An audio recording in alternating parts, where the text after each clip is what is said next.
नमस्कार. आवडी वेगळी रेसिपीमध्ये तुम्हा सगळ्यांचे मनापासून खूप खूप स्वागत आहे.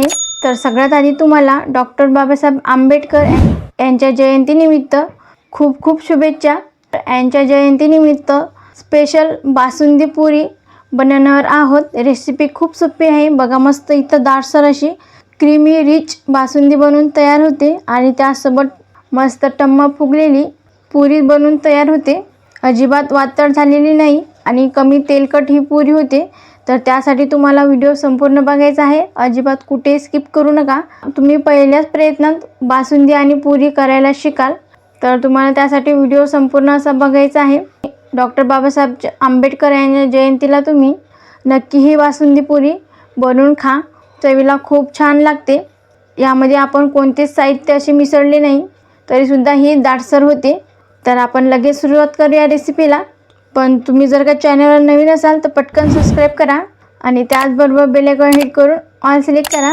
चला तर मग मस्त अशी आपण बासुंदी पुरीची स्पेशल थाळी बनवायला सुरुवात करूया. बघा, इथे एका परातीमध्ये या वाटीने मोजून 2.5 वाट्या मी गव्हाचं पीठ घेतलं आहे.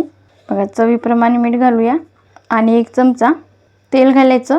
इथं मी थंडच तेल घातलं आहे. पुरी आपली छान अशी नरम राहावी म्हणून 1 चमचा तेल घालून घ्यायचं. जर तुम्हाला कुठलाही पदार्थ असा कुरकुरीत हवा असेल तर त्यामध्ये गरम तेलाचं मोहन घालायचं. इथं मला पुरी अशी मस्त अशी नरम हवी म्हणून मी थंड तेलाचा वापर केला आहे. दोन्ही साहित्य व्यवस्थित त्या पिठामध्ये मिसळून घ्यायचं. दोन्ही साहित्य पिठामध्ये व्यवस्थित मिसळलं गेले थोडं थोडं पाणी घालायचं आणि चांगल्या प्रकारे अशी ही कणिक मळून घ्यायची आहे. जास्त कडकसुद्धा नाही आणि जास्त सैलसुद्धा नाही. मध्यम कन्सिस्टन्सीप्रमाणे ही कणिक मळून घ्यायची आहे. हे बघा, थोडं थोडं पाणी घालूनच ही कणिक मळून घ्यायची. एकाच वेळेस भरपूर असं पाणी घालू नका, नाहीतर मग कणिक सैल झाली की आणखी यामध्ये पीठ ॲड करायला लागेल. बघा, इथं मी छान अशी कणिक मळून घेतली आहे. जास्त कडकसुद्धा नाही आणि जास्त अशी सैलसुद्धा नाही. मध्यम प्रमाणे ही अशीच कणिक मळून घ्यायची. आता यावर आपल्याला अगदी थोडंसं तेल लावायचं आहे. याने काय होईल, कणिक अशी छान राहील. असा गोळा करून घ्यायचा. आता आपल्या यावर असं एखादं भांडं झाकण ठेवायचं आहे आणि अर्धा तास ही कणिक चांगल्या प्रकारे अशी सेट करून घ्यायची आहे. तोवर आपण बासुंदी बनवायला घेऊया. बासुंदी बनवण्यासाठी इथं मी एका पातेल्यामध्ये 1.5 लिटर म्हशीचं फुल क्रीम दूध घेतलं आहे. तर बघा, असं पसरत भांडं घ्यायचं जेणेकरून त्यामध्ये दूध असं चांगल्या प्रकारे लवकर असं आटण्यास मदत होईल. जर तुम्ही असं खोलगट भांडं घेतलं त्यामध्ये दूध पटकन असं आटणार नाही. आता या दुधाला आपल्याला छान अशी एक उकळी काढून घ्यायची. बघा, इथे दुधाला छान अशी उकळी येण्यास सुरुवात झाली आहे आणि मस्त या दुधावर साय जमली आहे. छान इथं असं घट्ट दूध मी घेतलं आहे. मस्त इथे यावरती साय आली. आता हीच आपल्याला यामध्ये अशी मिक्स करून घ्यायची आहे. गॅस थोडा मंद आचेवर करून घ्यायचा. यामध्ये ही साय अशी व्यवस्थित मिक्स करून घेऊया आणि सतत याला असं फिरत राहायचं आहे जेणेकरून दूध उतू जाणार नाही आणि बुडाशी एकदम असं चिटकणार देखील नाही. बासुंदी करण्यासाठी फुल क्रीमच दूध असायला हवं, त्याची बासुंदी खूप छान लागते. बघा, दुधाला छान उकळी काढून घेतली आपण. आता आपल्याला गॅस मंद आचेपेक्षा थोडा जास्त आणि फुल आचेपेक्षा थोडा कमी अशी गॅसची फ्लेम ठेवून आणखी आपल्याला 10 ते 15 मिनटं हे दूध आटवून घ्यायचं आहे.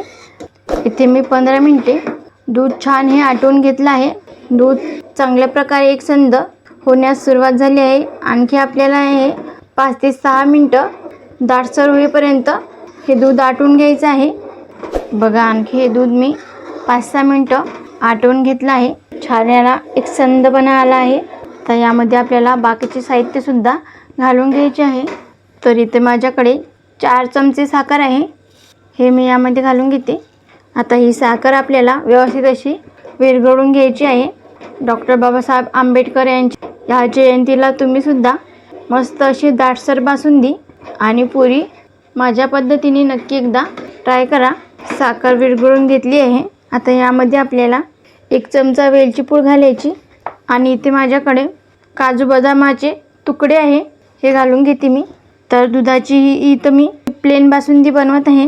तुम्हाला जर प्लेन बासुंदी आवडत नसेल किंवा मग यामध्ये मिल्क पावडर, खवा, काही जण यामध्ये ब्रेडचे तुकडेसुद्धा घालतात, ते घातलं तरी चालेल. या दुधाला छान असा एक संतपणा येतो. तर मला इथं अशी प्लेन बासुंदीच आवडते. आता मात्र गॅस आपल्याला फुल आचेवर करून घ्यायचा आणि 5 ते 6 मिनटं आपण चांगलं हे दूध परतून घेऊया. इथे आणखी 5 मिनटं व्यवस्थित हे दूध आटवून घेतलं. आता तुम्ही याची कन्सिस्टन्सी बघू शकता. बघा मस्त अशी दाटसर आणि क्रीमी झाली आहे. हलकीशी याला पातळच ठेवायचं. आधीच घट्ट केली तर मग रबडीसारखी अशी चिवट आणि चिकट होईल. तर याला हलकासं असं पातळ ठेवायचं म्हणजे ती थंड झाल्यावर दाटसर होते. तर इथं मस्त गरमागरम आपली बासुंदी बनवून तयार आहे आणि सुगंध तर घरभर दरवळला आहे. आणि बघा मस्त अशी क्रीमी आणि रिच झाली आहे. आता आपण गॅस बंद करूया आणि पुरी बनवायला घेऊया. बघा इथं कणिक मुरून अर्धा तास झाला आहे. झाकण उघडून बघूया आणि तुम्ही बघू शकता मस्त ही कणिक फुलली आहे. आता एक वेळेस याला मळून घेऊया. बघा इथं मी गव्हाचं कोरडं पीठ घेतलं आहे.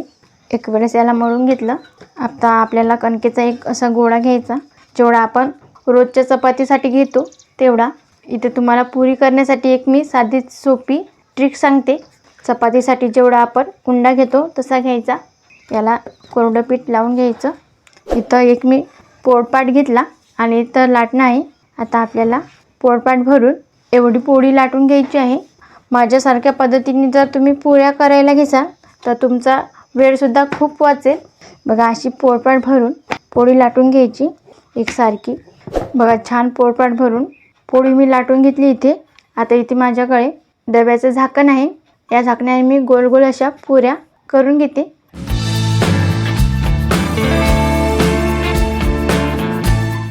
अशा पद्धतीने या पुऱ्या करून घ्यायच्या. जी पोळी आहे एक्स्ट्राची ही काढून घ्यायची.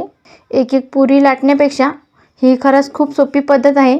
पोळपाट भरून पोळी लाटायची आणि त्याच्या अशा गोल गोल पुऱ्या पाडून घ्यायच्या आणि पुरी हलकीशी अशी जाड ठेवायची. जास्त पातळ करू नका. हलकीशी जाड आहे, जास्त अशी पातळ नाही. परातमध्ये हे काढून घ्यायची. बघा आता याच पद्धतीने सगळ्या पुऱ्या मी करून घेते आणि नंतर मग तळूनसुद्धा दाखवणार आहेच. इथे गॅसवरती पुरी तळण्यासाठी तेल गरम करायला ठेवलं होतं. तेल व्यवस्थित असं तापलं आहे. बघा यामध्ये मी एक कॉर्न घातला आहे. छान असा फुलून वरती आला म्हणजे तेल व्यवस्थित असं तापलं आहे. यामध्ये आपल्याला आता पुऱ्या तळून घ्यायच्या आहे. गॅसची फ्लेम हे मंद आचेवर ठेवायची आणि यामध्ये एक एक पुरी घालून आपल्याला व्यवस्थित अशी तळून घ्यायची आहे. बघा मस्त अशी टम्म फुगते. क्या बात आहे. बघा किती मस्त फुगलेली आहे. तर याला पलटी करून घेऊया. मस्त टम्म फुगते. चांगला खरपूस रंग येईपर्यंत पुरी तळून घेऊया. बघा इथं आपली पुरी बनवून तयार आहे. संपूर्ण तेल असं नितळून काढायचं आणि लगेच ही पुरी काढून घ्यायची. आणखी तुम्हाला मी एक पुरी तळून दाखवते. बघा अलगद ही पुरी आपल्याला तेलामध्ये अशी सोडून द्यायची. तेलामुळे जेव्हा पुरी आपण टाकल्यावरच लगेच ही फुलून वरती येते. क्या बात आहे. तुम्ही ही दुसरी पुरी बघू शकता. ही मस्त अशी फुललेली आहे आणि पुरीला देखील छान असा खरपूस रंग आला. आता लगेच याला आपण काढून घेऊया. आता याच पद्धतीने आपल्याला सगळ्या पुऱ्या तळून घ्यायच्या आहे. बघा इथे सगळ्या पुऱ्या तळून तयार आहे. तुम्ही बघू शकता मस्त अशा टम्म फुगलेल्या आहे. कमी तेलकट झालेल्या आहे. बघा मस्त अशा संपूर्ण कुटुंबासाठी पुरतील इतक्या पुऱ्या झाल्या आहे. तर बघा इथं मी त्यासोबत दाटसर अशी बासुंदीसुद्धा झाली आहे. तुम्ही बघू शकता बासुंदी किती छान झाली आहे. यामध्ये आपण काहीसुद्धा मिसळलं नाही तरीसुद्धा ही अशी मस्त दाटसर क्रीमी आणि रिच झालेली आहे. तुम्ही बघू शकता मस्त टम्म फुगलेल्या पुऱ्या आहे. तर डॉक्टर बाबासाहेब आंबेडकर यांची जयंती आहे. त्यांच्या जयंतीनिमित्त गोडधोडाचे पदार्थ तर झालेच पाहिजेत. तर मस्त अशी टम्म फुगलेली पुरी आणि बासुंदी क्या बात आहे. तर या जयंतीला तुम्हीसुद्धा एकदा ही बासुंदी आणि पुरी नक्की करून बघा. खूप सोप्या पद्धतीने व्हिडिओमध्ये मी सांगितलेलं आहे. तुम्हाला बासुंदी आणि परफेक्ट प्रमाणात टम्म फुगलेली अशी पुरी पहिल्याच प्रयत्नात करायला शिकाल. तर इथं आपली स्पेशल अशी ही बासुंदी पुरीची थाळी आहे. तर ही बनवून तयार आहे. संपूर्ण कुटुंबासाठी पुरेल इतकी झाली आहे. तुम्हीसुद्धा एकदा नक्की करून बघा ही रेसिपी आणि कमेंटमध्ये सांगायला विसरू नका की रेसिपी कशी झाली ते. तुम्हाला जर आजचा हा व्हिडिओ आवडला असेल तर लाईक करा. जास्तीत जास्त तुमच्या फ्रेंड फॅमिलीसोबत शेअर करा. तसेच आगळी वेगळी रेसिपीला सबस्क्राईब करायला विसरू नका आणि त्याचबरोबर बेल आयकॉन हिट करून ऑल सिलेक्ट करा, ज्याने काही मी छान छान रेसिपी अपलोड करेल त्याचे नोटिफिकेशन तुम्हाला येऊन जाईल. आज वेळात वेळ काढून तुम्ही ही संपूर्ण रेसिपी बघितल्याबद्दल तुम्हा सगळ्यांच्या मनापासून खूप खूप धन्यवाद. अशी छान छान रेसिपी तुम्हीसुद्धा बनवून खात जा. भेटूया नेक्स्ट व्हिडिओमध्ये.